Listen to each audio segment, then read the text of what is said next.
Halo pemirsa, saya Wiki Adrian, inilah seputar iNews Siang. Pemirsa, libur lebaran usai, Jakarta kembali ke wujud aslinya. Lalu lintas di kawasan Jakarta dan sekitarnya kembali padat dan macet mulai terjadi di sejumlah titik.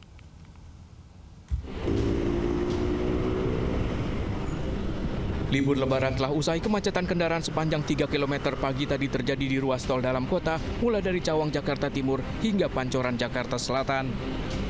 Mengurai kemacetan, polisi memberlakukan rekayasa lalu lintas berupa kontraflow hingga kawasan Semanggi. Selain tol dalam kota, kemacetan panjang juga terjadi di Jalan Arteri MT Haryono. Kemacetan juga terjadi di beberapa ruas jalan arteri di Jakarta Timur, mulai dari Jalan Matraman Raya Jatinegara menuju Cawang, serta Jalan Bekasi Timur depan Stasiun Jatinegara dan Lapas Cipinang.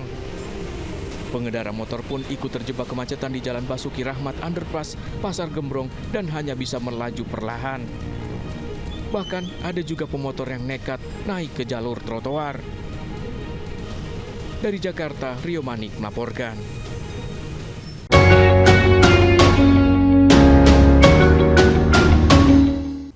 Hari pertama kerja usai cuti bersama Lebaran, para aparat sipil negara di Pemprov DKI Jakarta mulai masuk, tapi berbeda dengan tahun-tahun kemarin. Kali ini tak terlihat pegawai yang jalan terburu-buru, apalagi berlarian karena takut terlambat.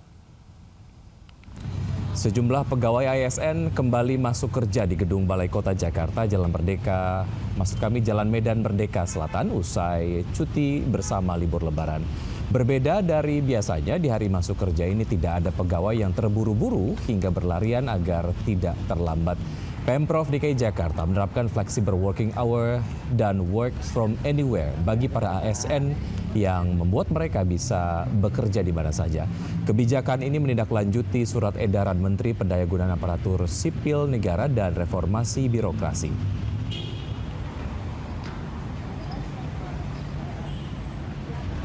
Ya, pemirsa, lagi-lagi petaka balon udara kembali terjadi. Sebuah balon udara jatuh menimpa rumah warga di Jombang, Jawa Timur hingga nyaris menimbulkan kebakaran.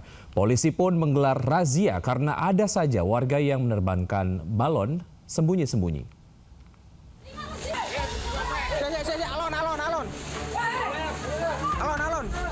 Warga panik berlarian saat balon udara terjatuh di atap rumah Sueb di Jogoroto, Kabupaten Jombang, Jawa Timur.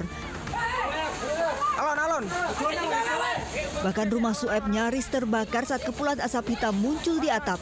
Beruntung, warga berhasil menarik balon udara. Polisi pun menggelar razia mengantisipasi kejadian serupa. Polisi mendatangi dan menyita balon-balon udara yang hendak diterbangkan warga secara sembunyi-sembunyi. 6 balon udara berhasil disita.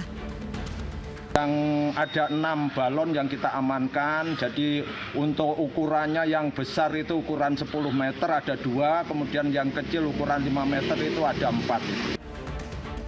Selain membahayakan warga, balon udara juga membahayakan keselamatan penerbangan. Pelanggar bisa diancam pidana 2 tahun penjara dan denda 500 juta rupiah. Dari Jombang, Jawa Timur, Muhtar Bagus, iNews melaporkan.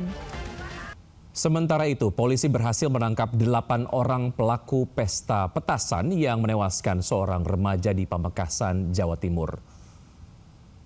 Ledakan pesta petasan yang menewaskan seorang remaja menggemparkan warga desa Pangorayan beberapa waktu lalu. Usai olah TKP, polisi menangkap 8 orang pelaku pesta petasan. Polisi menyita barang bukti kaleng berisi 8 buah mercon yang belum meledak, botol plastik berisi pertalite, pecahan batu akibat ledakan, dan serpihan kertas.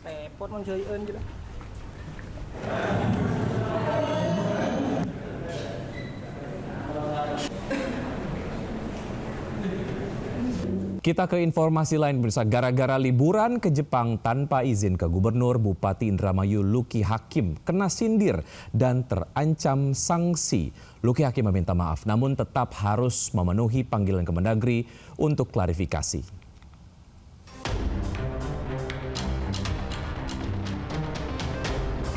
Bupati Indramayu Luki Hakim tersandung masalah gara-gara liburan ke Jepang bersama keluarga saat Lebaran. Pasalnya, saat liburan ke Jepang, bupati artis ini tidak izin ke gubernur. Niat ke Jepang diam-diam, foto-foto liburan Lucky Hakim dan keluarganya bocor ke publik setelah diunggah pihak travel agent. Gubernur Deddy Mulyadi bahkan mengunggah foto-foto liburan Lucky Hakim dengan kalimat sindiran. "Selamat liburan, tapi lain kali izin dulu ya." Dalam postingan lainnya, Deddy Mulyadi menegaskan sesuai aturan setiap bupati dan wali kota yang akan keluar negeri wajib izin Mendagri melalui surat ke gubernur. Untuk gubernur, bupati, wali kota, wakil gubernur, wakil bupati, wakil wali kota, kalau melakukan perjalanan ke luar negeri harus mendapat izin dari Mendagri.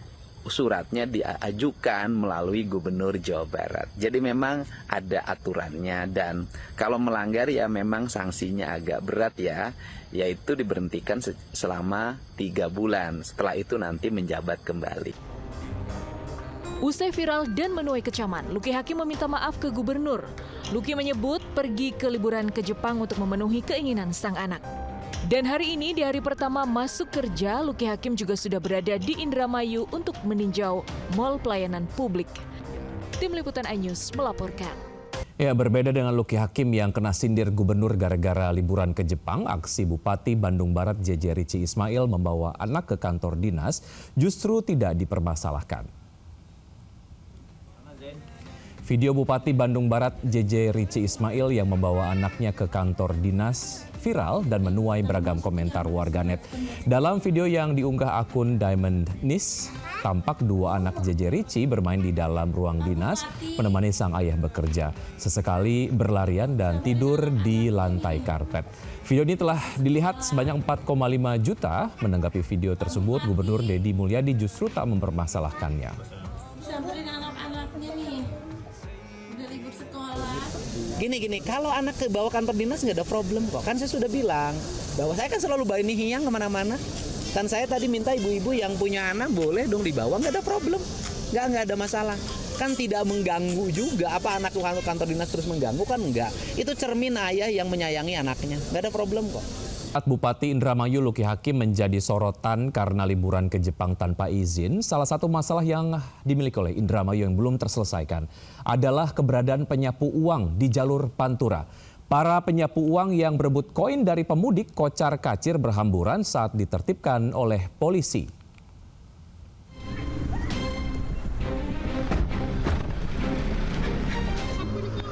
Puluhan penyapu uang receh di jalur Pantura Indramayu ini kabur saat polisi melakukan penertiban. Polisi mengambil sapu yang digunakan mengambil koin ataupun uang kertas yang dilempar para pemudik. Penertiban ini dilakukan karena sebelumnya sudah beberapa kali diberikan himbauan, namun tetap melakukan. Tidak melaksanakan kegiatan tersebut karena mengganggu keamanan pemudik, baik yang pemudik lokal maupun yang kembali ke Jakarta. Tindakan tegas akan kembali dilakukan polisi saat para penyapu uang Pantura ini kembali melakukan aktivitasnya. Kegiatan menyapu koin akan menjadi pekerjaan rumah bagi Bupati Indramayu, Lucky Hakim. Dari Indramayu, Jawa Barat, To Iskandar melaporkan. Kita ke berita olahraga. Usai membantai Yaman 4-1 dalam laga kedua grup C Piala Asia, Timnas Indonesia dipastikan lolos Piala Dunia U17. Pasukan Nova Arianto tetap harus fokus melakoni laga terakhir menghadapi Afghanistan Jumat dini hari mendatang.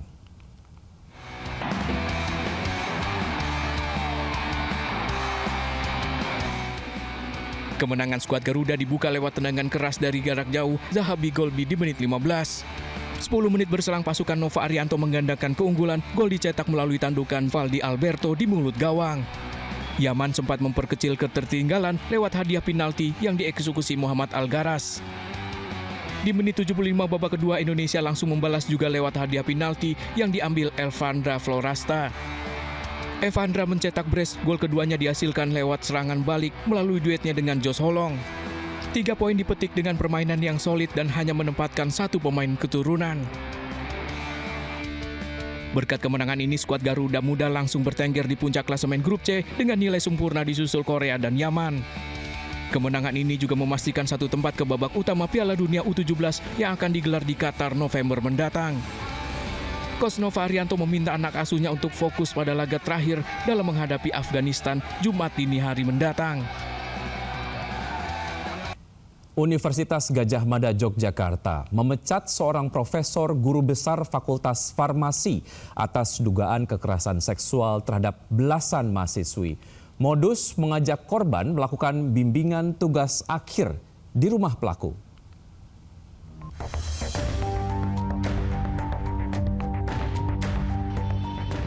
Tiga 13 mahasiswi menjadi korban dugaan kekerasan seksual yang dilakukan Profesor EM, seorang guru besar Fakultas Farmasi UGM Yogyakarta. Modus pelaku mengajak korban melakukan diskusi, bimbingan tugas akhir hingga kegiatan lomba di rumah pelaku. Kasus terjadi sejak akhir 2023 hingga pertengahan 2024. UGM sudah memecat Profesor EM sebagai dosen, sementara pemecatan sebagai ASN dan guru besar masih dalam proses. Pemeriksaan itu kita belum tahu prosesnya seperti apa, tetapi ada deadline-nya. Ya. Dalam proses itu nanti akan diklarifikasi beberapa pelanggaran-pelanggaran yang dilakukan khususnya untuk disiplin kepegawaian. Saat ini UGM tengah fokus mendampingi para korban karena sebagian belum lulus. Dari Sleman, Yogyakarta, Heru Trijoko, iNews melaporkan. Pemirsa, terjerat utang seorang pria nekat merampok toko emas saat siang bolong. Pelaku mengancam korban dengan senjata yang ternyata adalah senjata api mainan.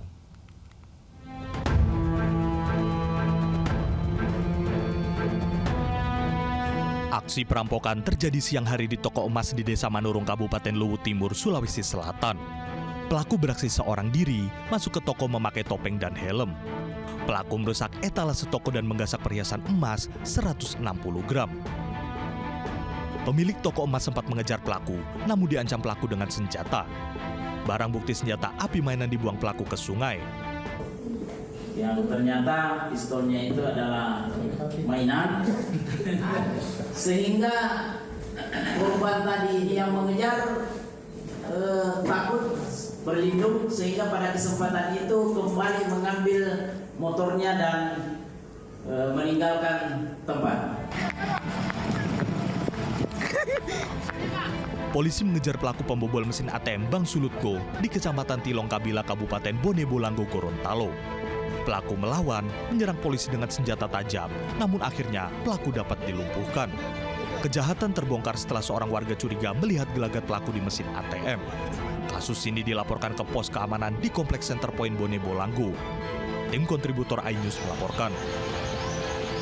Sementara itu di Badung, Bali, pemirsa, seorang pria nekat membakar villa tempatnya bekerja karena sakit hati dipecat oleh pemilik villa, pria warga negara Inggris.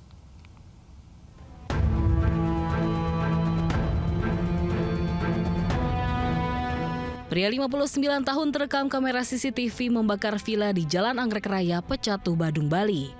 Pelaku melempar beberapa bom molotov hingga bangunan villa ludes terbakar. Rekaman kamera CCTV dijadikan barang bukti polisi untuk menjerat EL sebagai tersangka pelaku pembakaran villa.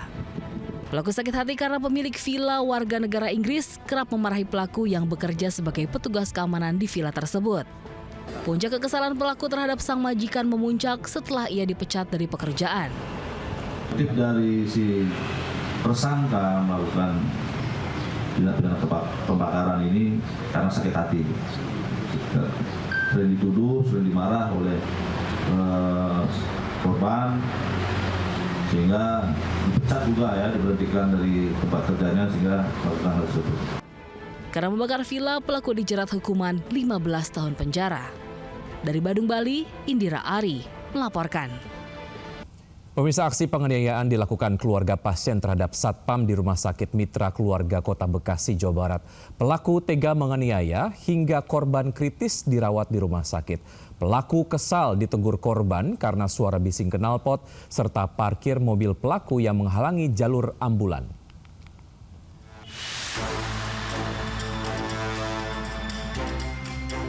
Dari kamera CCTV, terjadi keributan keluarga pasien dan satpam di halaman Rumah Sakit Mitra Keluarga Bekasi. Pelaku mengintimidasi satpam hingga menarik baju korban. Aksi ini sempat dilerai seorang wanita, keluarga pelaku. Namun, emosi pelaku meledak-ledak hingga menganiaya dan membanting korban. Akibatnya, korban kejang-kejang lalu pingsan dilarikan ke ruang IGD Rumah Sakit Mitra Keluarga. Pelaku kesal tidak terima ditegur korban lantaran suara bising knalpot serta posisi parkir mobil pelaku menghalangi jalur ambulans.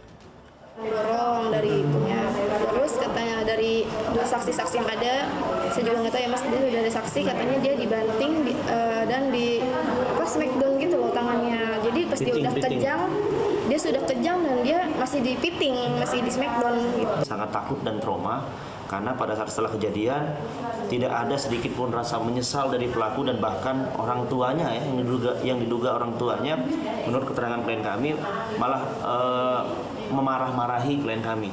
Sampaikan kalian orang miskin, jangan banyak cakap, jangan berani-berani, saya megang Polda segala macam. Tidak ada itikat baik dari keluarga pelaku. Keluarga korban melaporkan kasus ini ke Mapolres Bekasi Kota. Dari Bekasi, Jawa Barat, Rahmat Hidayat, iNews melaporkan. Kita ke informasi lain, pemirsa. Puluhan truk sampah terjebak macet hingga 6 jam di TPA Sumur Batu, Bantar Gebang. Antrian truk menimbulkan bau tak sedap hingga membuat banyak belatung masuk rumah warga.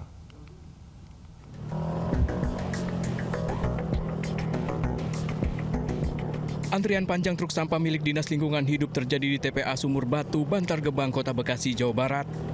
Puluhan truk sampah ini tertahan untuk membuang sampah mengular hingga ke Jalan Pangkalan 2 depan gerbang pintu masuk TPST Sumur Batu. Antrian truk sampah ini terjadi sejak sepekan sebelum Lebaran mulai dikeluhkan warga. Selain membawa bau tak sedap di pemukiman, banyak belatung keluar dari truk juga masuk ke rumah warga.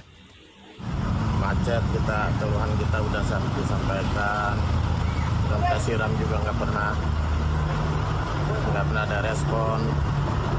Baunya sampai ke dalam rumah, kepala puyeng sampai bang. Dan sebelum lebaran. Sebelum lebaran. Tahu nggak apa sebabnya? Longsor pak. Oh ada longsor. Sama apa? Kurang alat berat katanya? Kurang alat berat ya. Bisa berapa lama? Nanti bisa nyampe antri ya paling 6 jam. Penyebab antrian truk terjadi hingga 6 jam akibat blok TPST longsor, sementara alat berat terbatas dan TPA Sumur Batu overload menambah polemik masalah sampah di Kota Bekasi. Warga berharap Pemkot Bekasi bergerak cepat menyelesaikan masalah tata kelola sampah di TPA Sumur Batu. Dari Bekasi, Jawa Barat, Rahmat Hidayat melaporkan. Ya, pemirsa, sepekan setelah Idul Fitri, sejumlah petinggi Partai Gerindra Senin malam berkunjung ke rumah Megawati Soekarno Putri. Presiden Prabowo juga dikabarkan ikut dalam rombongan, namun hanya terlihat mobil maung putih yang biasa ditumpanginya.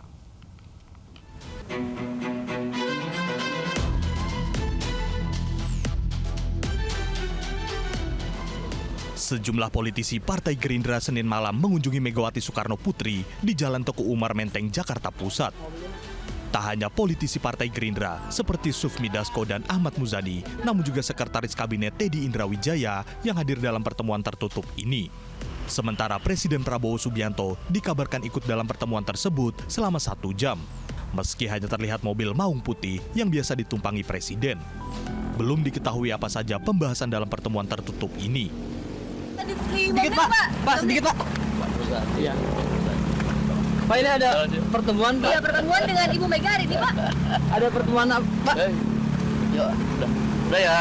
Pak, makasih ya Pak, hati. Sebelumnya, pada Hari Raya Idul Fitri, putra Presiden Prabowo Didit Hedi Prasetyo sudah lebih dulu mengunjungi kediaman Megawati. Wacana pertemuan Prabowo-Mega sudah sejak lama dikabarkan. Puan juga pernah memberi sinyal pertemuan Mega dan Prabowo setelah Idul Fitri. Bahkan saat kunjungan Didit saat Hari Raya Idul Fitri, Mega juga sempat menitipkan pesan kepada Prabowo melalui putranya. Dari Jakarta, Rani Sanjaya, iNews melaporkan. Seorang bocah tertinggal orang tuanya karena tertidur di res area tol Trans Sumatera saat kembali dari mudik Lebaran. Tim Sat PJR Polda Lampung menemukan dan berhasil mempertemukan anak tersebut dengan orang tuanya.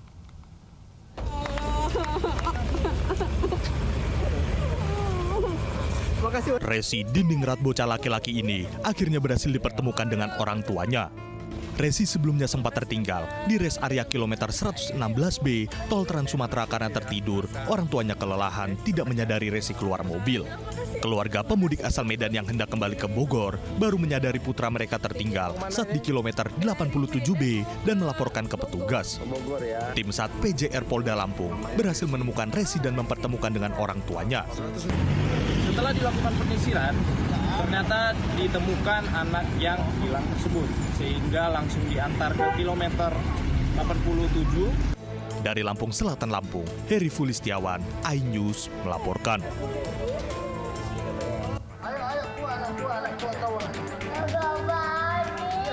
Petugas pemadam kebakaran berupaya mengevakuasi jari telunjuk balita perempuan yang terjepit di lubang filter mesin cuci di rumahnya di Kabupaten Maros, Sulawesi Selatan.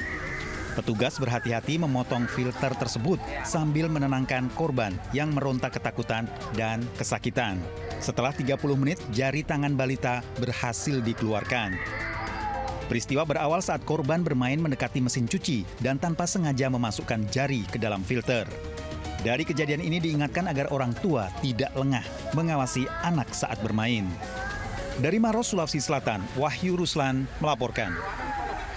Sementara itu warga Ciledug di Tangerang dihebohkan dengan munculnya ular sanca panjang 4 meter di Jalan Hasyim Asari. Ular muncul dari jembatan Kali Angke, berontak saat akan ditangkap dan menyerang warga. Diduga ular terbawa arus banjir saat perumahan Ciledug Indah 1 terendam beberapa hari yang lalu.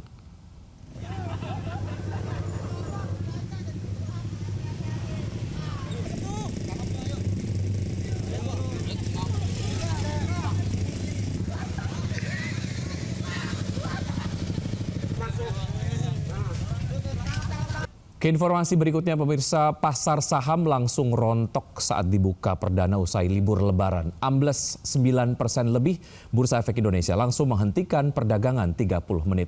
IHSG ambles di tengah kekhawatiran dampak tarif impor Trump.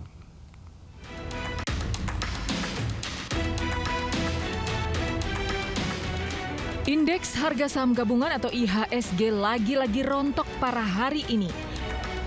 Baru beberapa menit dibuka perdana usai libur lebaran, IHSG terjun 9,19%. BI langsung menghentikan sementara perdagangan saham selama 30 menit. Amblesnya IHSG dipicu kekhawatiran meluas dampak penerapan tarif impor Trump, terutama makin memanasnya perang dagang Amerika-Cina. Terlebih, sikap keras Trump untuk menaikkan lagi tarif impor ke Cina hingga 84%. Sementara itu, terkait tarif impor Trump 32% yang dikenakan ke Indonesia, Presiden Prabowo menugaskan Menko Perekonomian dan Menteri Keuangan untuk melakukan negosiasi. Indonesia memilih jalur negosiasi, bukan membalas menaikkan tarif. ASEAN akan mengutamakan negosiasi. Dalam pengumuman Gedung Putih, tarif impor 32% untuk Indonesia akan diterapkan mulai besok. Tim Liputan iNews melaporkan. Terima kasih Anda masih bergabung bersama kami. Pemirsa, hanya karena kesal disuruh mencuci piring, seorang ponakan di Bogor, Jawa Barat tega menganiaya tantenya hingga tewas. Reski ditangkap polisi setelah tega membunuh tantenya di perumahan Taman Cimanggu, Tanah Sereal, Kota Bogor. Peristiwa berawal saat korban menyuruh pelaku mencuci piring. Pelaku yang menolak dilempar busa cuci piring oleh korban. Dipicu sakit hati, tersangka menganiaya korban.